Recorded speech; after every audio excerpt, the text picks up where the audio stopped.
But I feel like that's what being inspired does. Inspiration causes us to move. Inspiration causes us to go. When we're consuming so much, if it causes us to kind of be paralyzed or just slow us down, then maybe we shouldn't be consuming that.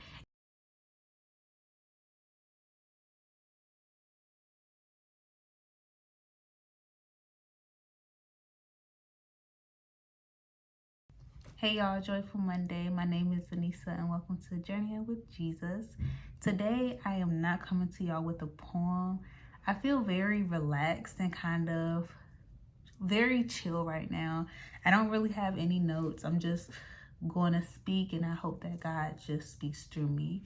But I wanted to talk to y'all about the cost of consumption. And for the past week, I would say I've been looking up more things about caterpillars and butterflies, but for a minute, maybe for a couple of years now, I really liked butterflies.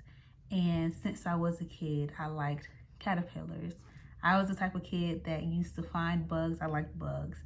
And I would put them in some bugs in my aunt's car, and then I'd be like, did you find a beetle in your car? And she's like, no, but I just really liked bugs, and I don't know why I liked bugs. And I remember I used to like caterpillars. They were fuzzy, they had dots on them. They were very interesting to me. And then when I grew up, I started to like butterflies, and just the transformative nature of that particular insect, bug, whatever it may be. But for some months now, I've been just thinking more about the butterfly, caterpillar, metamorphosis, transformation, and just changes, and how we can start off one way when we find, or when God finds us, and then he transforms us to be a whole new other being. They are different, but also similar at the same time. And so when I was just thinking of the butterfly, caterpillar, the chrysalis, the in-between stage, I was watching videos about caterpillars. And one thing about caterpillars that I feel like we learn from when we are kids is that they consume. They eat, they eat some more, and they eat and eat a little bit more after that. And I just thought of it like, eating. And it made me think of back 2024. A lot of this is back in 2024 because that's when a lot of things came to me, and a lot of things that I was blinded to, my eyes became open. I remember I had watched a woman on Instagram, and she said something like, stop overeating. And as y'all know, during this time, I was scared to eat. So I was like, oh my goodness, stop overeating. I need to stop eating so much. But then she was like, not physical food, but y'all might hear Jay screaming in the background. He's having a good time. But not physical food, but you're eating too much content. You're eating this sermon. You're eating this podcast. You're eating this woman saying this woman saying that, this person saying this. You're eating too much. You're overeating. And when I heard that, I was just like, because that's how I was. I was listening to one podcast, listening to a sermon, listening to this pastor, then listening to this pastor, then listening to this group, and then listening to that group. And I was eating so much, consuming so much, that I wasn't able to really digest much of what I was taking in. I wasn't really able to just sit with it, let it marinate on me, meditate on it, and then savor what I was eating, because I'm just on to the next. And not only was I not digesting what I was taking in, but I was taking someone else's plate, someone else's opinions, convictions, whatever it may be, and I was putting that on my plate, putting too much on my plate, and then taking it as truth. If somebody felt like, oh, God said I can't do this anymore, then I'm like, oh, I can't do this anymore. If somebody said, oh, I feel like God doesn't want me to eat for a certain period of time, then I'm like, oh, I can't eat for a certain period of time. If God told somebody, you need to stop doing this, not putting on my plate, oh, I can't do this. Always consuming others people's opinions, convictions, whatever it may be, as the truth. And this year, I said that I was going to not go to 2 services, because I used to go to 2 services, 2 different churches sometimes. But I said, you know what, I'm going to lock in with one church, one service, and I'm just going to really try to take in, it's this word, what's the word? My pastor has said it. It's when they eat something and they get some stuff out of it and then they spit it back out. It's pretty gross. They spit it back out and then they eat it some more, and then they spit it back out and they eat it some more. And it's like they keep on taking more and more and more in, pretty much getting, like, squeezing all they can out of what they're taking in. And when he had said that, I was like, wow, because how many times do I read something and I'm just on to the next thing? I'm not really taking it in. I'm not really meditating with what I'm reading. I'm not letting it marinate on me, letting it linger for a little bit. I'm just like, well, that was good. And it makes me, honestly, it just reminds me that we have to be very conscious and intentional with what we consume, because there is so much noise out there. There is so many distractions. And if we're eating so much, then it can honestly start to make us sluggish. It can actually slow us down. Think about it. When you actually overeat physically, you start to feel sick. You start to feel like blah. You don't really want to do nothing. You want to go to sleep and kind of just, you're out of it. But when we overeat, sometimes spiritual, I feel like we're not able to really, I feel like we're not able to be that productive, because we're on to the next. We're on to the next. And that's something that I know I have to work on, and I've been working on, is just saying no to content sometimes. People will send me stuff and I would tell them, you know, when I'm in the space to watch that, I will. But I'm not about to just be taking in all this stuff. Such thing as information overload. Sometimes things are just too much to be taken into right now. And during this walk that I'm in now, I feel like I'm in another level of my walk with Christ. I do think back to when I first became closer to Christ, and that was when I was in about middle school. About middle school. And I did not have a bunch of social media. I don't think I had an Instagram. I had a YouTube, but you know, there wasn't a bunch of content and Christian content out there. The most that I was watching probably was hair videos. And I played sports, so I was active, and I read books, but they also weren't about Jesus. They were just about different things. So I wasn't consuming a bunch of Christian content all at once. And I feel like during that time, the things that I did know about God, I was able to kind of go back to that, continue to like have that thought in my mind.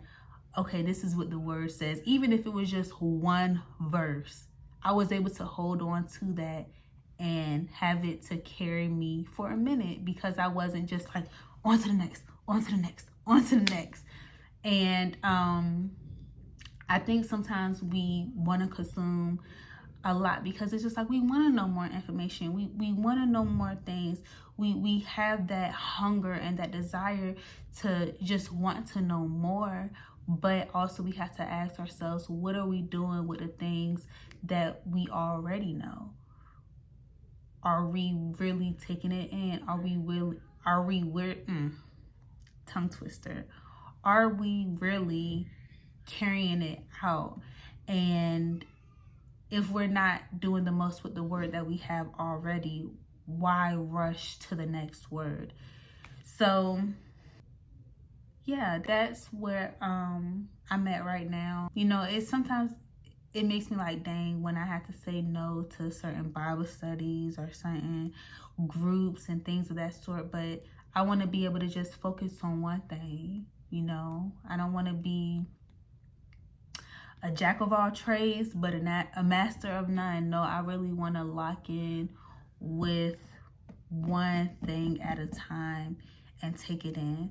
And my pastor, he has said, maybe you should read less this year. He said, I know that's controversial. I know that's controversial coming from me, but he said, maybe you should read less this year. Sometimes people are like, you know, I want to read the whole Bible in a year. It's a check off the list.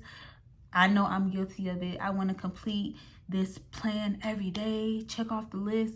But what are you really digesting out of what you're reading? Is it really transforming you? Is it really changing your mind, or is it just becoming a checklist for you? A checklist for me. And that's something that, you know, I wrestle with a bit, because it is easier to get things done. Checklist. Oh, I finished the plan for the day. Check. Oh, I did the Bible plan for the whole year. Check. I get to show people like, yeah, I read the whole Bible this year, or I did the plan for this day. Look at what I did. But that's not how our walk with God is supposed to be. It's not a show. It's not, oh, look at me, I did X, Y, and Z. It's not a race. It's not a competition. It's a relationship. And I think the culture that we're in right now, when it comes to Christ, when it comes to God, it has become something very interesting. It has, for sometimes it has become a show. It has become a, look what I can do. Look at how much I know. Look at how much you don't. Look at how many verses I can say off the top of my head. All these things, but there's no transformation. So much knowledge, but not a lot of carrying out the essence, the principles, the words of God. And you know, it's a hard thing to see and to work on. It's, you know, it's a hard thing. I used to be the person to do so much, y'all, so much. Watching a sermon during my college classes. That snow outside is making noise. But watching different sermons, listening to podcasts, reading one thing, then on to another, then reading a devotional, then it was just like so much at once. And I'm just like, why is nothing sticking with me? Why am I not being transformed? You're taking in too much. You're taking in too much. And that can cost a lot. It really can. It can cost our relationship with God. I knew a lot, but I really didn't know nothing, you know? I really didn't know anything. And now that I'm actually taking my time, reading, digesting, sitting, wrestling, questioning, things of that sort, I do feel like it's more of a change happening than when I was taking in so much at one time. So just wanted to talk about the cost of consuming and the aspect of our walk with Christ. And then also, y'all know I'm a creative. So cost of consuming as a creative is when we're consuming so much content, whatever it may be, it can hinder us from actually going out and creating. Whether it be from YouTube, TikTok, Facebook, ideas from other people, it can actually hinder our creativity because we're taking in so many different ideas and we're taking in so many different people saying you got to do it this way, you got to do it this way, you got to do it this way. This is how you do it. It can actually slow us down. It can actually cause us to become stuck because it's like, okay, well, how do I do it? How am I supposed to do it? We lose time. Y'all be seeing that screen time on your phone? 5 hours. I'm trying to get mine down to like 2 hours, 3 hours per week. But we can spend so much time consuming that we're not having any time to create. Just small increments of time, 5 minutes here, 5 minutes there, 5 minutes here, that adds up to 5 hours a week. And when you sit back, you be like, wow, I could have used that 5 hours, not a week, I'm sorry, 5 hours a day on average a week. And we say, oh, I could have used that 5 hours to work on my book, to do a painting, to crochet, to work on this hair, to work on this makeup, to work on this style. But we're consuming other people's ideas. We're consuming their way of seeing things that is also influencing us to do things in a similar way that they doing it. So I had wrote, like I said, a poem about the caterpillar and butterfly and things like that. And I said something like, a new plate filled I could always find, hungry for more, never satisfied, consuming plate after plate hinder my creativity. And I feel like that's the truth. I was just taking in so much, and I really wasn't able to express the way that I wanted to express in some instances, because I was so focused on what other people were doing, or the bad that was going on, or this, that, and the third. And so I think God has really been working on me with just consumption. What am I consuming? Is it helping me? Is it uplifting me? Is it junk? Is it slowing me down? Is it fueling my creativity? Is it making me like, oh my goodness, yeah, this is, I gotta go right. When I was watching that butterfly documentary, I was like, oh my goodness, ideas are like popping up in my head, different words. And I'm like, when my husband come home, I'm gonna tell him to take the kids so I could just go upstairs and write. But I didn't end up doing that. I was just like, it just kind of settled down, and then either that night or the night after, sometime I ended up just writing and typing and being able to express what I felt when I was seeing that documentary or that video about butterflies. But I feel like that's what being inspired does. Inspiration causes us to move. Inspiration causes us to go. When we're consuming so much, if it causes us to kind of be paralyzed or just slow us down, then maybe we shouldn't be consuming that. It should be sparking something in us, something that causes us to move and to act. And I feel like when I was just consuming a bunch of stuff, even going back to consuming stuff that was related to Christ, it gave me knowledge, but it puffed up my head, and nothing was really sticking with me. So yeah, I felt like I was all over the place again, but I hope that y'all could follow what I was saying about consuming and the cost of it, and consuming and creativity, because this is something that I've seen really affect people. I've seen how consuming can slow people down. Some of the most talented people I know that they're consuming and it's just slowing them down. I know that I was consuming and it was slowing me down. It was slowing me down in my relationship with Christ. Hello, that's one thing too. When I wrote that consuming and hindering my creativity, I'm thinking of it as in creative outlets, but also hindering my relationship with the Creator himself. I'm consuming so much that I'm not able to look around and see the blessings right around me, because I'm on my phone, I'm watching YouTube, I'm looking at this sermon, I'm looking at that sermon, I'm even texting family all the time, texting friends on FaceTime, watching TV. Just turn it off for a little bit. Just talk to myself too. It's hard to just turn it off for a little bit, and you'll be able to see the Creator right around you. You'll be able to see the Creator in God's creation. You'll be able to see and take in His leaves.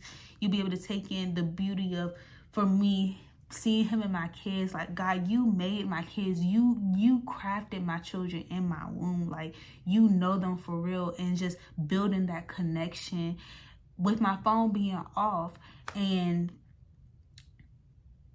this is something that I just know is something that I need to work on for real. And I feel like other people may need to work on it too. And it's hard. It's easy to when we just sitting there bored to fill in the time, let's go see what's gonna let me just get something right fast. Let me just take a little bite. No, put your phone down. It's okay. That stuff will be there. But for me, my kids, this time with them that I got when they're this young, this is literally gonna change in the next second. They're gonna be older. They're gonna be different in the next months, years. This video is still gonna be here probably in 10 years. It can wait, okay? And yeah, it's just something that means a lot to me. It's something that I'm working on, and I hope that we can work on it together, and that we can really fix our eyes on the things that really does matter. The Creator matters. God matters. What He has done and what He is doing around us matters. The things that He has blessed us with matters. If we are able to get rid of the distractions and stop consuming the junk that really doesn't matter, I feel like our relationship with God will be able to I feel like our relationship with God will become better. I feel like we will have a little bit more compassion. We will have more understanding. Our phone disconnects us. It's like a facade of connection. But in reality, we have to connect with the people that are around us, that we can actually feel the essence of them. We can feel the essence of this human being that's sitting right next to me. And yeah, that's just what I feel. So I know it's probably all over the place. I know it, but I hope that y'all enjoyed. I hope that y'all were able to lock in and just one thing was able to stick with you. I don't know. But that's what I want to talk to y'all about, the cost of consumption, because it does cost us something. Even if we don't see it now, it costs us something. Being on your phone all the time costs you something. Consuming so much content costs you something. It costs you something.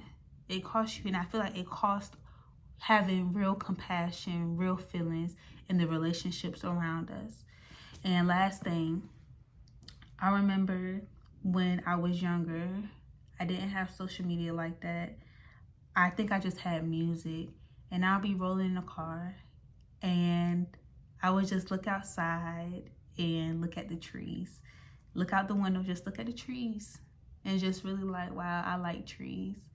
And even when I was in high school, I got Instagram when I was in my freshman or sophomore year. I think it was my sophomore year. Yeah, I think it was my sophomore year or going into my sophomore year. But I used to listen to music and I used to like trees back then. And I really wasn't concerned with comparison, just like all those type of things, because there was no way for me to do that. I didn't have an Instagram to do that on, a TikTok, whatever it may be. And I do feel like that's when I felt the closest, not only to God, but to His creation also, was around that time when I really wasn't on my phone much. And so this year I'm really working on the time that I spend with my family and friends, just uninterrupted, being present and being intentional with them, because I feel like that is going to help my relationship with God and help me to love more, because that's my mission. I want to love more. And I gotta put the phone down. You know, it's temptation for real. It really is. I be chilling with my family and I pick up the phone. I'm like, nope, I don't need it. I don't need to do this. I don't need it. And it's something new for me since I've been doing it for going on a long time now. But it's needed. It's needed. It's needed. I do not want my mom to remember me as mama was always on her phone or whatever it may be. I want my babies to know mommy was present and mommy cared about us and had compassion with us, and she wasn't locked into other things that really didn't matter. So I'm done. I hope y'all enjoy. Comment and let me know what you think, and I'll see y'all next time.